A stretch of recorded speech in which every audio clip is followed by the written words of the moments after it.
Alright, so let's begin. Today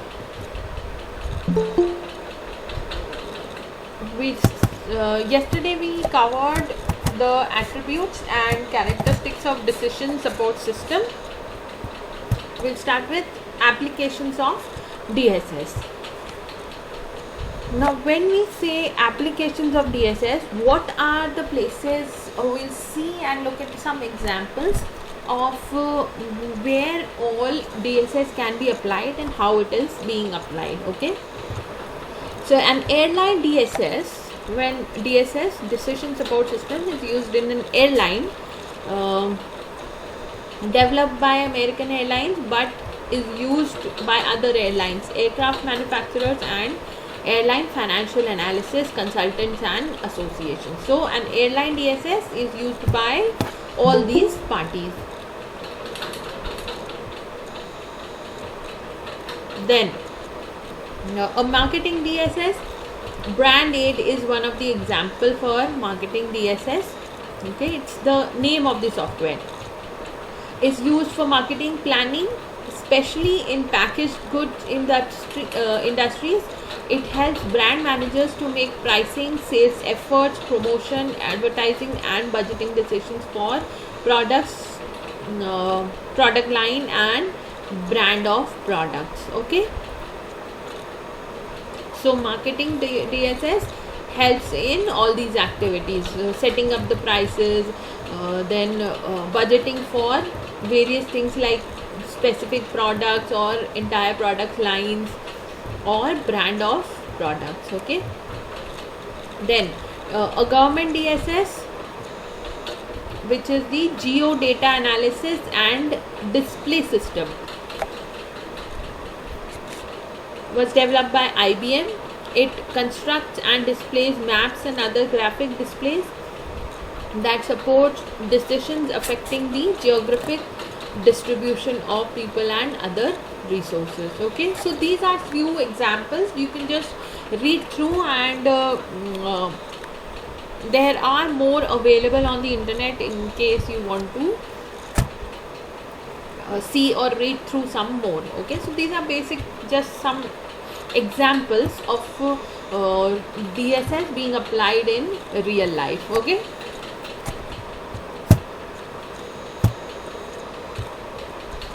next we come to the architecture of DSS, what it is made of. Data from the organization, TPS and MIS applications are input to the DSS program along with data from external sources and DSS model data. As stated, the DSS may store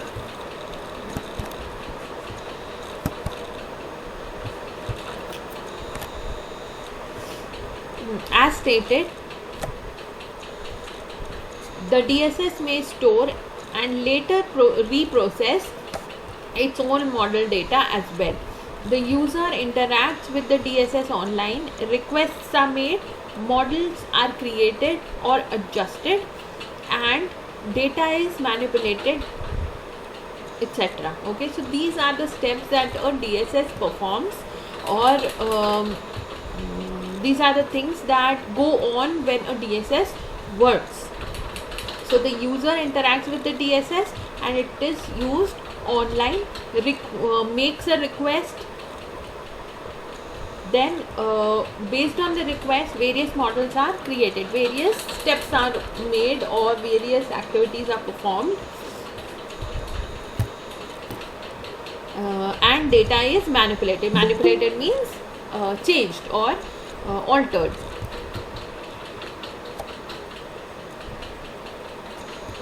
The output of the DSS program can be either text, structured reports or graphics. Okay, so once we enter the request, the output can be in any of these forms.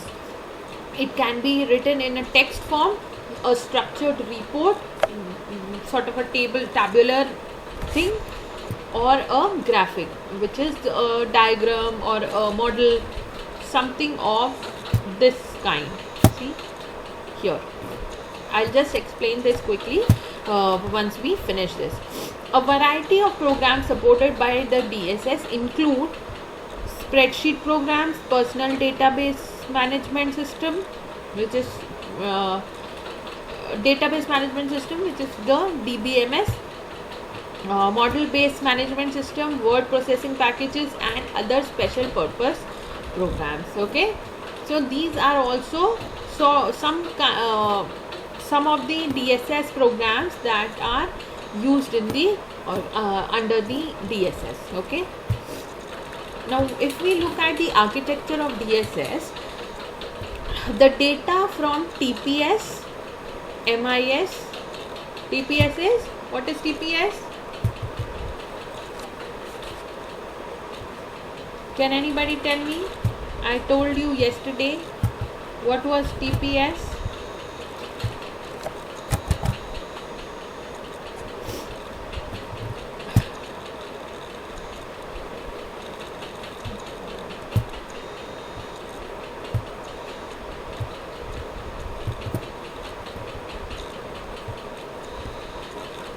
Nobody remembers? Tell me, who can tell what TPS stands for? Ma'am, ma'am, this is a system which keeps all. Good. All right. So, for tomorrow's homework, you all have to describe this diagram, the architecture of DSS. Okay. All right. So we move on to the benefits of DSS. Okay. What are the benefits or the advantages of DSS? It improves efficiency and speed of decision making activities. So it improves efficiency and the speed of decision making. Normally, if a human being was responsible for taking decisions, he or she would have to collect the data himself or herself and analyze the data manually and then get to the ultimate decision, right, which will take a lot of time.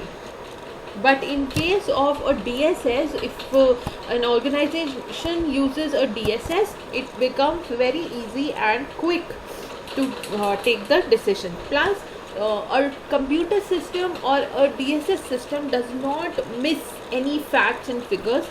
Okay, but as we discussed yesterday, to err is human.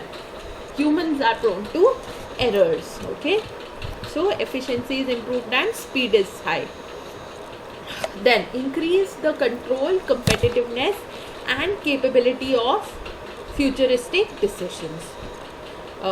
Futuristic decision making of the organization. So what all it helps? It helps in controlling, it helps in competitiveness and capability of futuristic decisions. Futuristic decision means decisions that can be positive or can be helpful in the future. Okay. Then facilitate interpersonal communication. So interpersonal communication means communication or interaction between the organization's departments, the employees, the concerned parties. Okay, so it helps in the interaction or the communication. All the data, all the information is stored into the DSS, and everybody can look it up, can be in touch with what is going on, what are the decisions that are being taken in the organization. Okay, then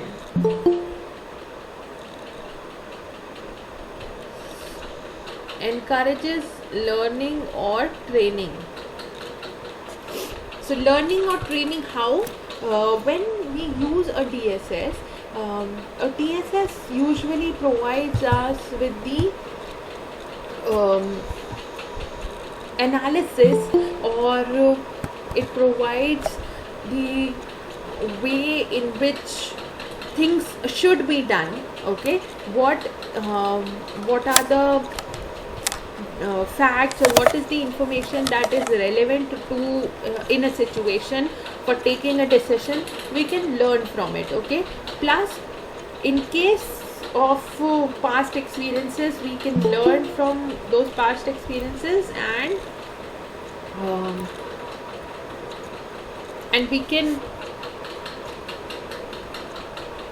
we can learn from these past experiences and encourage people.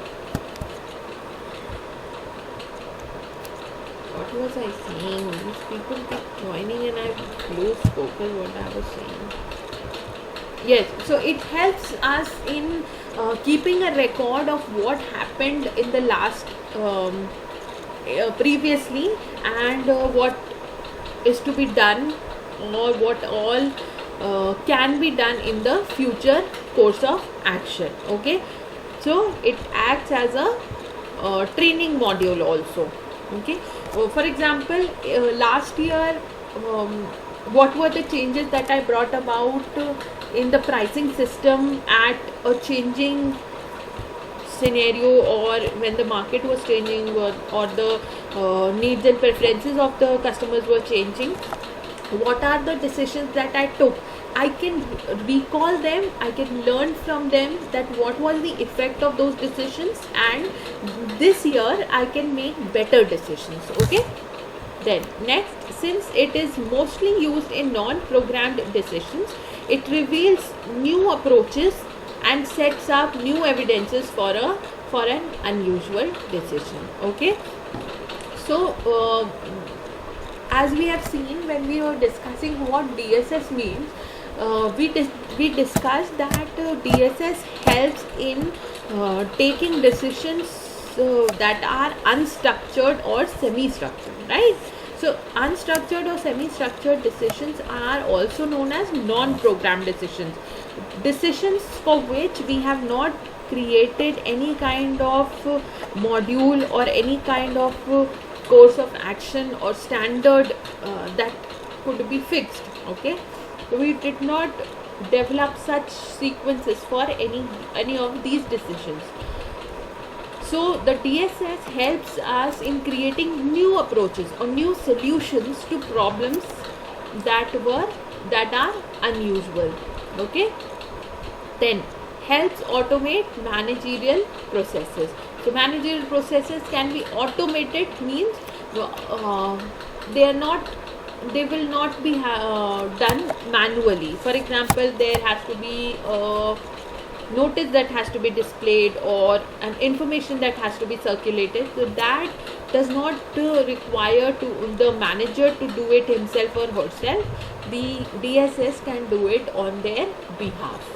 Okay, so these are the benefits of DSS.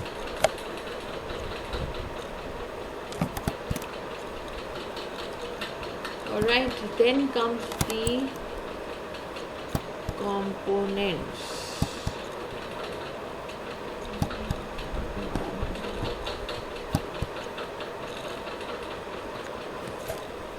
Okay, so next we have to see what are the components of DSS.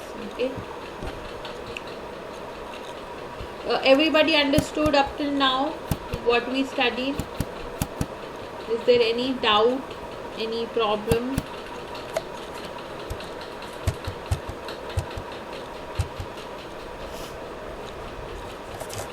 Okay, alright, so we'll continue further to what are the components of DSS.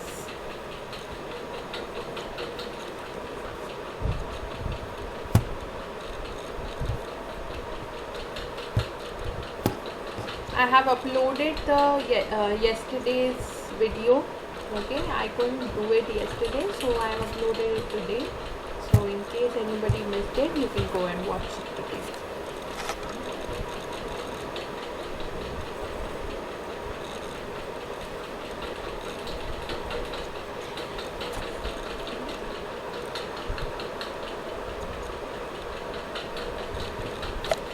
Okay, so components, let's begin with the components of DSS.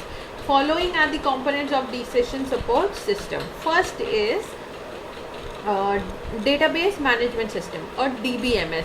Okay, To solve a problem, the necessary data may come from internal or external database. In an organization, internal data are generated by a system such as TPS and MIS. We have already discussed about these. External data come from a variety of sources such as newspapers, online data services, database, financial, marketing, human resource, etc. Okay. So a DBMS is nothing but a collection of data, and this system manages and keeps that data in a organized way. So a decision support system uses DBMS in order to access the data that it requires for taking the decisions. Okay. Now this data can be of two types, external and internal. So internal data comprises of information or data related to the internal processes of the organization, which come from TPS and MIS. TPS is transaction processing system that stores all the transactions that are being done in the organization, and MIS stores all the information, all the work that is going on in the organization. Okay. Then, and external data is data that is related to the outside environment of the organization. Okay, like data from newspapers, any kind of updates relating to the business that we are in. Okay, any news related to the competitors, online data services. There are a lot of such organizations that do data analysis and collection of data in return for payment. Okay, so they get paid for this kind of data. Okay. A lot of data from our Facebook is also sold. Okay, we input these kinds of data for free.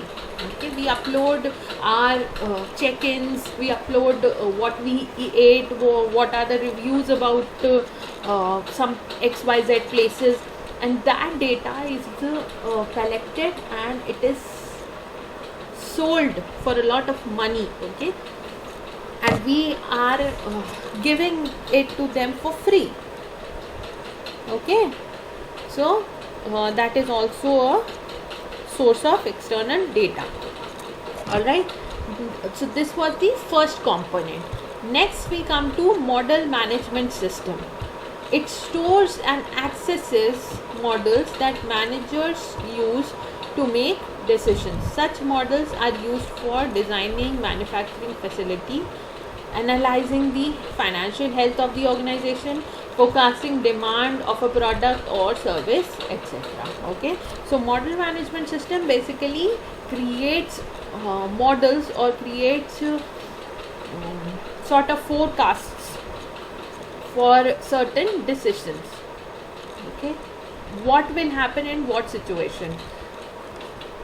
So it designs the manufacturing facility. We can sort of see what fits where and what will be the most efficient design for a manufacturing facility or factory. Okay, then how is the financial health of the organization, what is the current status of an organization's financial condition, is it in loss, is it in profit, have we met the break even point. Okay, all these things can be analyzed. Then forecasting the demand for a product. For example, this year in the newspaper they have forecasted the weather control that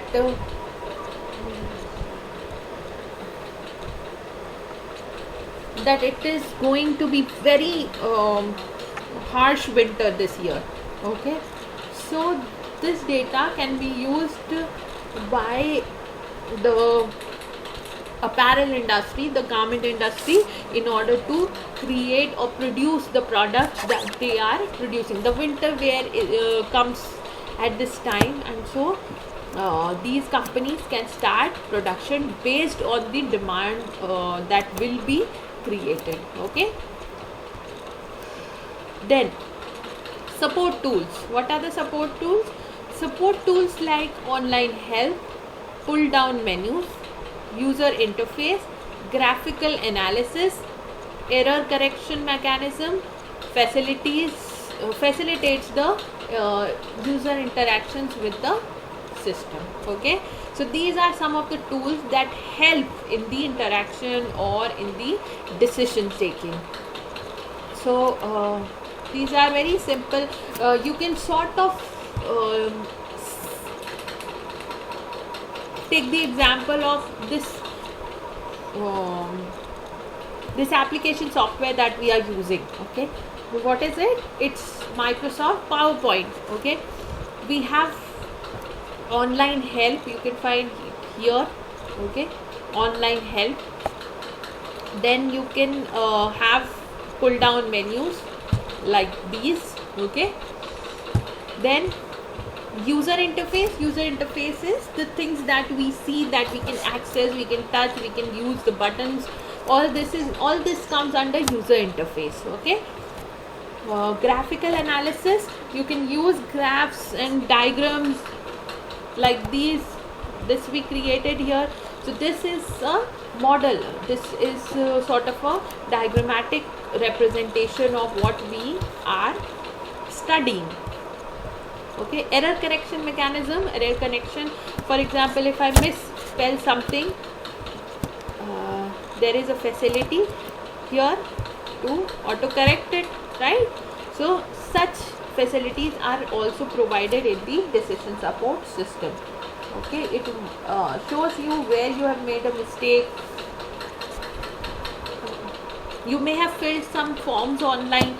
There are set formats for certain kind of information that you can input in it. Okay, so if it is in the format of a number and you enter text in it, it will show you an error. Okay, then facilitates the user interactions with the system. So it helps, like here if I take my pointer to any button, it will show me what it does. Okay, so this is helping me, helping the user to interact with the system. Okay, so these are some of the support tools. So these three are the components of DSS. Is that clear to everyone? I hope there is no confusion in it or doubt. Himanshi, why were you so late for the class? Every day I am saying you coming late for the class. Please be on time from next time.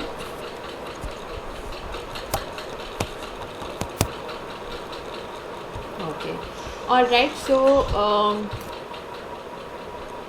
we'll stop here today and we'll continue further.